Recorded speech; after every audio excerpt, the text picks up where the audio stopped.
le Sénégal, une équipe championne d'Afrique en titre, mais qui débute mal sa campagne de Coupe du Monde. Après 2 défaites concédées contre la France et la Norvège. La question que tout le monde se demande, est-ce que le Sénégal a la chance de se qualifier vers les 16e, même en cas de victoire contre l'Irak?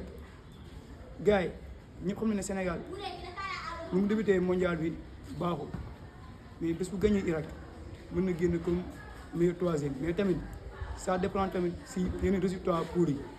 Si loolu noonu nag tey dañuy am benn invité boo xam ne chroniqueur du sport la, connaisseur du foot tamit, nekk jeune. Tey si moom la ñuy dalal mu wax ñu tamit si gis-gisam ak xalaatam si li nga xam ne mooy équipe nationale, si li nga xam tamit moo nekk avenir u cadre yi tamit ak nouvelle génération bi. Si loolu noonu leen di bàyyi mu présenté.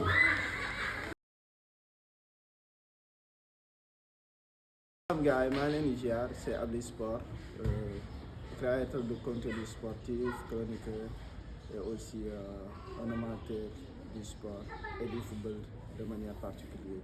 Ñu ngi remercier ING Pro pour l'honneur qu'il nous a fait accordé ñu interview bi pour ñu mën a joxe suñu xalaat ci situation équipe nationale ak aussi la situation globale du football. Donc ñu ngi remercier ING et l'ensemble des abonnés de ING Pro. Oui, ING, waaw bon, Pape Thiaw xam nga aussi c'est un entraîneur, bien que critique yi bëri na, le constat bi aussi il est global, dafa reconduire le même 11 boo xam ni moo joué contre France, ñu perdre sur le score de 3-1. Donc il est resté sur ses principes et ses certitudes, reconduire 11 boobu face à la Norvège. Et malheureusement ba ñëwee 11 boobu dafa sombré. Pour man la moo tax mu reconduire 11 bi peut-être il s'était basé sur le premier mi-temps boo xam ne équipe bi defoon na ko mu nekkoon un premier mi-temps bon c'était très réussi franchement suñu xool sur les 4 mi-temps yoo xam ne Sénégal joué na ko premier mi-temps contre France boobu moo nekk le mi-temps référence 11 boobu la conduire ba xam c'était pertinent pour ñu indiwaat ko deuxième match. Pour moi c'est non parce que aussi globalement suñu xoolee l'équipe on avait des maillons faibles, à savoir la défense. À mon avis, Koulibaly qui n'était pas du tout dans son match contre la France, gis nañ ses limites physiques et aussi xam nañ il n'a pas les jambes. Au milieu de terrain am nañ Gana Gueye aussi, bien qu'il a été bon en premier mi-temps contre la France, on a constaté aussi qu'il perd un rythme en attaque aussi. Bah, foofu critique bi peut-être du bëri, il y avait Ismaïla Sarr moom flop sur le premier match, mais deuxième match il nous a donné raison le fait que mu indi ko. Donc on a les atouts nag au niveau du banc am nañ ay joueurs yoo xam ne ils sont très en forme, très aussi c'est des joueurs percutants et aussi qui ont faim am li nga xam ne war nañ ko mën a prouver au niveau de l'équipe nationale. Mais on a constaté que lui il est resté fidèle sur ses cadres yoo xam ne amaana mën naa ni sax joué nañ des rôles yu important lors de la victoire à la CAN. Mais il faut aussi ñu xam que ni entre la CAN et la Coupe du Monde lu bëri évolué na si donc le football c'est comme ça. Si vous constatez le Maroc aussi am na quelques ajustements et pas mal d'équipes yoo xam ni entre CAN bi ak Coupe du Monde bi am nañ ay changements. Donc pour man Pape Thiaw foofu dafa nelaw, il devait aussi être flexible xool selon l'adversaire la formule idéale pour mu mën a modifier et faire face à la Norvège. Pour cette question, pour moi, c'est toujours jouable. L'équipe est toujours en vie parce qu'on a la possibilité de pouvoir sortir comme meilleur troisième, puisque 12 poules et 8 meilleurs troisième, il y a de la place. D'accord, mais il faudra du moins gagner Iran pour espérer être meilleur troisième. Pour moi, c'est là que nous devons focus avant d'aller vers les calculs. Ce qu'on doit être focus, moi, travailler sur l'équipe pour qu'il puisse être prêt face à l'Iran.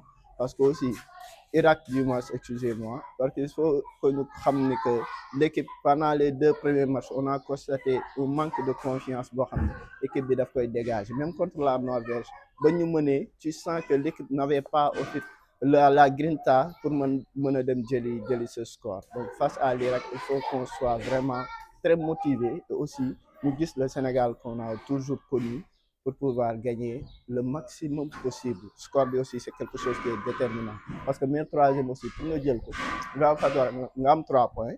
Ba pare dóor lu bëri pour mën a am un goal différent significatif nga xam ne si tu feras face à des équipes yu am 3 points di nga mën a def la différence à partir des goals différence. Bon man nag ba ma defee analyse j'ai trouvé que il y a 5 poules yoo xam ni mën naa ni les meilleurs troisièmes il sera compliqué pour ñu raw Sénégal.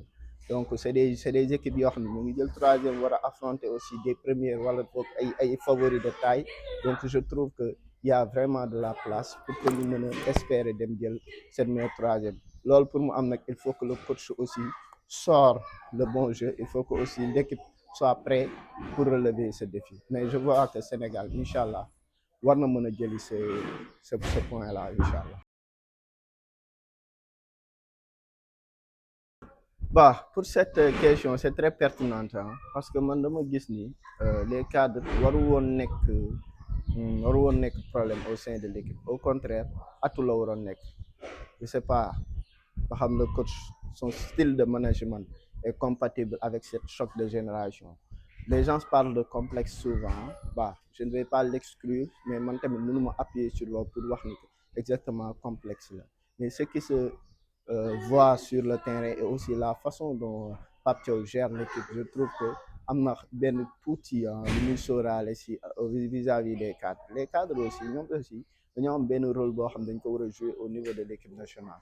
Kalidou Koulibaly am na dayo boo xam ne Sadio Mané Idrissa Gana Gueye ak le gardien je pense que am nañ dayo boo xam ni war nañ mën a xam exactement le moment bii ni ñu nekk nii lan la laaj parce que aussi football xale la quoi c'est la jeunesse ñoom ils ont tout fait pour le Sénégal mais am na fu ñuy toll il faut que ñoom aussi qu'ils donnent la chance à la jeunesse ça ne veut pas dire que dañuy dem retrait mais ils doivent accompagner accompagnement bi mooy xam ni que ni ce jeune défenseur wala ce jeune milieu de terrain est plus en forme il a offert plus de fraîcheur que moi donc moom moo ma mën a apporter plus que man lu ma mën a apporter ci équipe bi donc c'est à eux aussi de pouvoir avoir cette humilité et aussi ce sens de sacrifice pour mettre en avant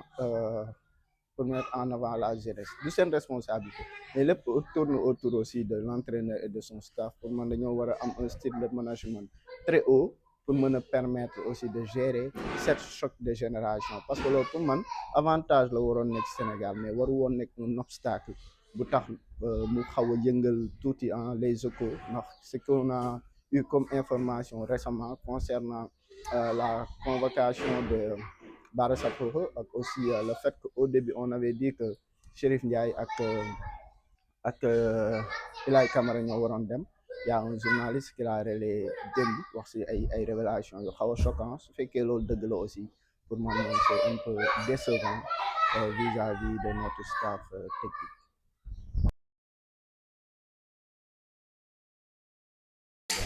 Oui Inzé oui c'est vrai Sénégal dafa am statut boo xam ne